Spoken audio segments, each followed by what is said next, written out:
사도신경 하심으로 우리의 신앙을 고백합니다. 나는 전능하신 아버지 하나님 천지의 창조주를 믿습니다. 나는 그의 유일하신 아들 우리 주 예수 그리스도를 믿습니다. 그는 성령으로 잉태되어 동정녀 마리아에게서 나시고 본디오 빌라도에게 고난을 받아 십자가에 못 박혀 죽으시고 장사된 지 사흘 만에 죽은 자 가운데서 다시 살아나셨으며 하늘에 오르시어 전능하신 아버지 하나님 우편에 앉아 계시다가 거기로부터 살아있는 자와 죽은 자를 심판하러 오십니다. 나는 성령을 믿으며 거룩한 공교회와 성도의 교제와 죄를 용서받는 것과 몸의 부활과 영생을 믿습니다. 아멘. 오늘 함께 나눌 하나님의 말씀은 마태복음 4장 말씀입니다. 마태복음 4장 12절부터 25절까지인데요. 저와 여러분 한 절씩 말씀 교독합니다. 예수께서 요한이 잡혔음을 들으시고 갈릴리로 물러가셨다가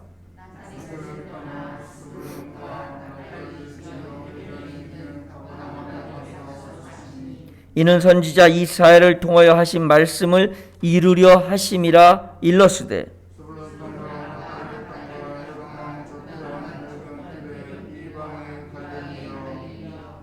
흑암에 앉은 백성이 큰 빛을 보았고 사망의 땅과 그늘에 앉은 자들에게 빛이 비추었도다 하였느니라.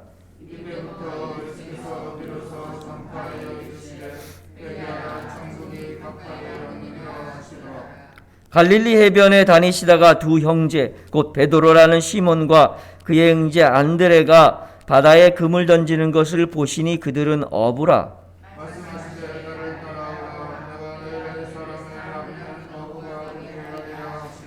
그들이 곧 그물을 버려두고 예수를 따르니라.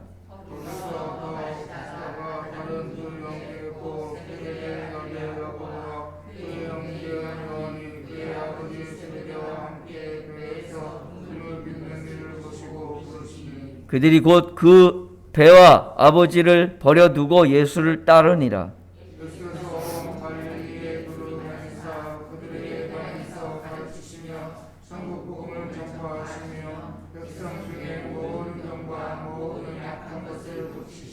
그의 소문이 온 수리아에 퍼진지라. 사람들이 모든 앓는 자 곧 각종 병에 걸려서 고통당하는 자, 귀신 들린 자, 간질하는 자, 중풍병자들 데려오니 그들을 고치시더라.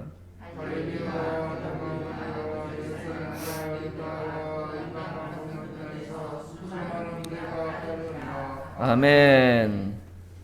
예수님이 세례 요한에게 세례를 받으시고 성령에 이끌리셔서 광야로 가셔서 40일 동안 금식하신 이후에 마귀의 시험을 받으시죠. 세 가지 시험을 이기시고 말씀으로 이기시고 그 다음에 우리가 보통 일반적으로 말하고 있는 예수님의 공적인 생애가 시작되어야 됩니다.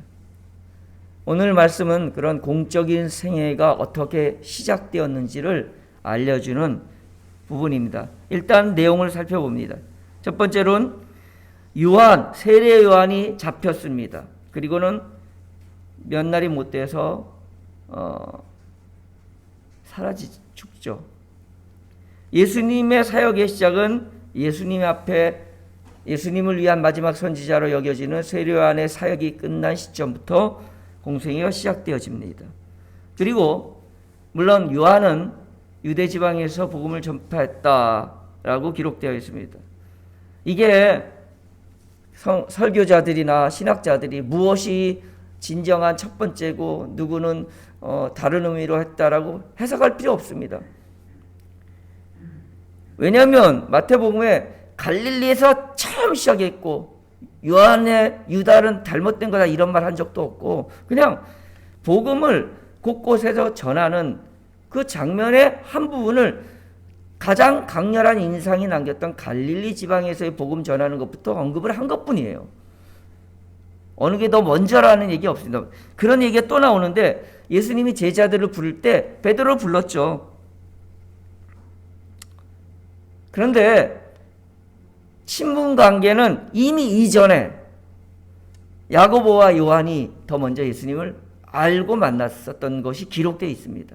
그러니까 제자를 부르실 때 베드로, 안드레, 야고보를 이렇게 시몬과 안드레를 부르셨다. 그 다음에 야고보와 요한을 불렀다라는 순서를 굳이 정할 필요가 없는 거예요. 물론 그렇게 성경적으로는 순서가 제자의 부름의 순서가 그렇다라고 말하는 것이 뭐 말할 수는 있겠지만 뭐 그렇게 치면 예수님을 미리 알고 있었던 야고보와 요한은 뭐 예수님을 먼저 만났었다 이렇게 우선순위로 주장할 겁니까? 중요한 거는 예수님이 사람 낚는 어부를 위한 제자들을 부르시고 택하셨다는 사실이 중요한 거죠. 그러니까 성경의 관점이 틀리다고 그게 인간이 말하는 어떤 논리라고 얘기하면 안 됩니다. 성경을 그런 식으로 보면 틀렸다 맞았다라는 쓸데없는 이야기만 하고 그런 주장만 하는 그런 어리석은 자가 되고 맙니다. 자, 중요한 거는 예수님이 예언을 성취하기 위해서 갈릴리 땅으로도 가셨다는 거예요. 그 척박한 땅.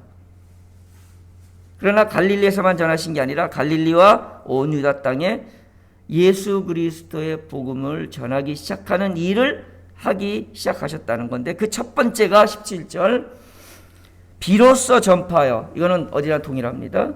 회개하라 천국이 가까웠느니라. 여러분 이 얘기가 똑같이 들리는 것이 세례요한도 이렇게 얘기했어요. 회개하라 천국이 가까웠느니라. 그런데요 완전히 틀립니다. 글자는 똑같은데 하나는요 이런 거예요. 내가 음식 만들었는데 정말 맛있거든 이런 거랑 그분이 음식 만들었는데 맛있었어 하는 거하고 차원이 틀린 것처럼 천국이 이제 시작돼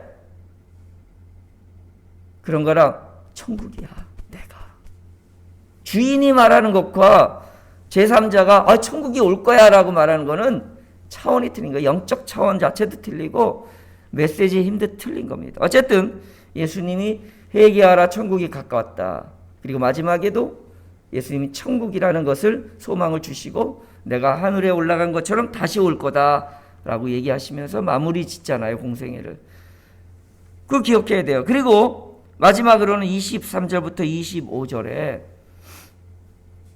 예수님이 사역한 초기 사역을 딱 요약 정리했는데 여러분 너무 잘 아는 세 가지 예수님이 세 가지 사역을 하신다고 그랬죠. 첫 번째는 가르치셨어요. 우리도 예수님 따라 살기 원한다면 가르치는 소망을 가져야 됩니다. 나이가 있다?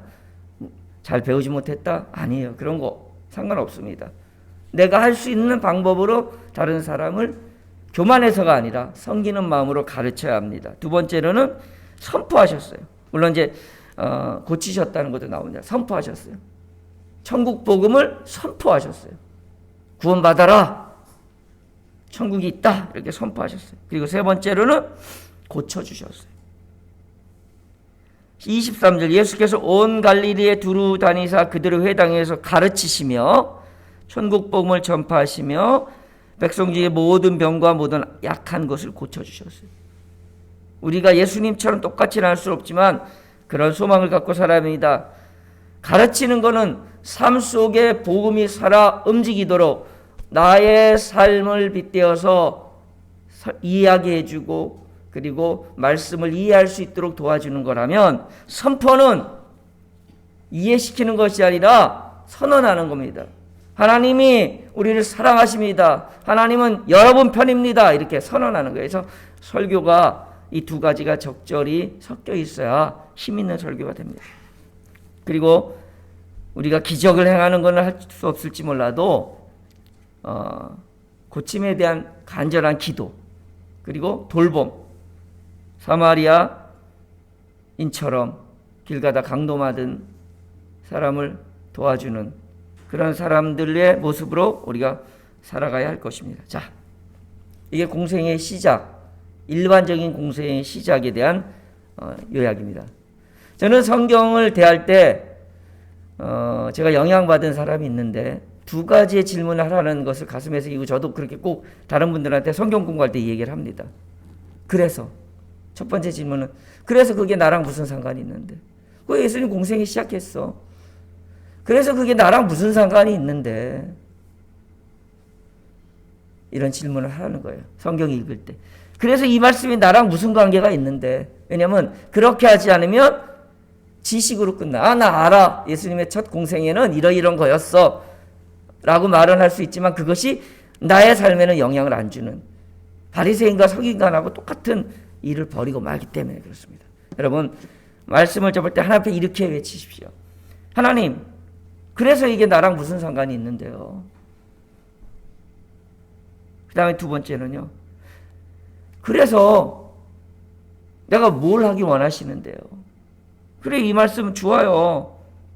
그래서 나는 내가 뭘 해야 돼요? 그러면 답이 나와요. 말씀이 그냥 멈춰 있는 게 아니라 살아있는 능력이 되시려면 그런 질문을 해야 됩니다. 저도 이 말씀 가지고 그래서요. 하나님, 그렇게 정말 이 말씀 준비하면서 그렇게 하나님 앞에 기도했어요. 하나님, 예수님의 공생에 신학교에서도 배우고 오늘 또 사순절 셋째 날 전하는데 그래서 이게 나에게 무슨 의미가 있는데요. 그래서 이게 우리 성도님들 이 말씀을 듣는 성도님에게 무슨 의미가 있는데요. 근데 두 가지 지혜가 딱 떠오르더라고요. 깨달음이 첫 번째는요. 여러분 공생의 시작이면 그러면 사생애가 있다는 얘기잖아요. 누가 붙였습니까? 공생애라는 말? 인간이 붙였어요. 성경이 어디 공생애를 시작했더라. 그러면 29살까지는 30살부터 공생애라며요. 그러면 29살까지면 사생애네? 아니요. 예수님이 이 땅에 말구육간에 오신 그 순간부터가 공생입니다. 낮고 천한 자에 오신 것처럼 우리의 인생이 천한 인생이어도 괜찮아. 나도 말구에서 났거든.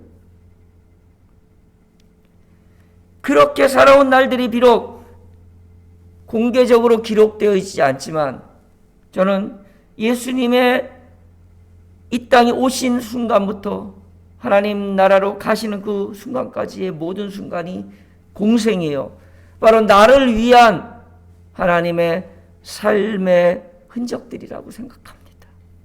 아쉽게도 어린 시절이나 청년 시절이 없어서 아쉽긴 하지만 그건 우리에게 꼭 필요한 게 아니니까 하나님이 안 주셨던 거겠죠. 그러나 사모합니다. 어떻게 사셨을까? 예수님이라면 청년을 어떻게 지내셨을까? 우리 청소년들 유초등부 때 나이에 예수님은 어떤 모습으로 하셨을까? 몇 가지 보이는 것도 읽고 있지만 그렇게 궁금하며 소망하며 사는 겁니다. 여러분, 예수님의 생애가 어디가 공생입니까? 예수님의 삶, 예수님의 순간 자체를 우리가 사모해야 될 것이고 감사해야 될 것이고 늘 가슴에 그리워하며 새겨야 할 것입니다. 두 번째 질문은 그래서요. 이 공생애를 보면서 나 어떻게 하라고요? 그러니까요. 명확하게 두 가지가 떠오르더라고요. 복음을 네가 전하고 있느냐. 보세요. 비로소 전파하여 천국이 가까웠다. 회개하라. 그 다음에 사람 낚는 어부가 될 수 있도록 복음을 위해서 그 복음을 전하는 사람들을 세우는 일을 했고 그리고는 어쨌든 본인이 가지고 계신 능력으로 이 복음을 확장하기 위해서 복음을 증거하고 전파하기 위해서 병도 고치시고 그리고 회당에서 가르치시기도 하시고 했다는 사실이에요. 나는 예수님 같은 능력은 없지만 내가 할 수 있는 일, 복음을 위해서 내가 할 수 있는 뭘까? 이 아침에 생각해 보았습니다. 여러분, 예수님의 공생애가 무엇입니까? 십자가입니다. 태어나는 순간부터 죽는 것까지 우리를 위해서 이 땅에 오신 것이고 십자가를 지기 위한 여정 길이었습니다. 산상 십자가에 달리는 순간만이 중요한 게 아니고요. 십자가에 달리기까지 예수님의 걸어왔던 길이 나를 위한 길이라는 사실로 감사합시다. 그리고 두 번째로는 나도 예수님처럼 살기 위해서 내게 주신 역량 안에서 내가 복음을 위해서 오늘 무엇을 해야 될지 생각해 보시는 이 사순절 되시길 주님의 이름으로 축원합니다. 기도하겠습니다. 하나님, 예수님의 공생의 시작이라고 말하는 말씀의 부분을 묵상했습니다. 그래서 그것이 내게 무슨 의미가 되었는지요. 오 주님, 감사합니다. 나 같은 죄인을 위해서 이 땅에 오시고 그 수고로운 공개적인 사역을 시작하셨음을, 하나님, 주님의 모습 조금이라도 담고 싶습니다. 이 사순절 셋째 날 주님 그 모습 따라서 복음을 위해서 내가 할 수 있는 일이 무엇인지 생각합니다. 오늘 하루 나의 호흡이, 오늘 하루 나의 손길이, 오늘 하루 나의 말이 천국 복음을 위하여 쓰임받게 도와 주옵소서. 감사하며 예수님의 이름으로 기도드리옵나이다. 아멘.